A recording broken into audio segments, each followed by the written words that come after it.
مگر قرآن یہ فیصلہ کر دیتے انسان کو رب سونے نے اتنا خوبصورت فرمائے.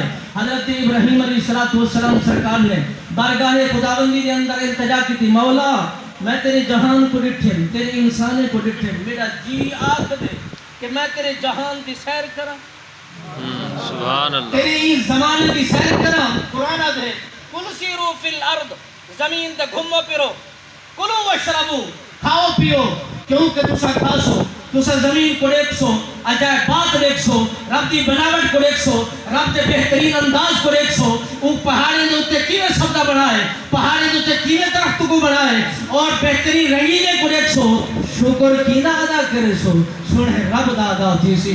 نعمت ہوں نہ کھاسو، وَإِن تَعُدُّوا نِعْمَتَ اللَّهِ لَا تُحْصُوهَا.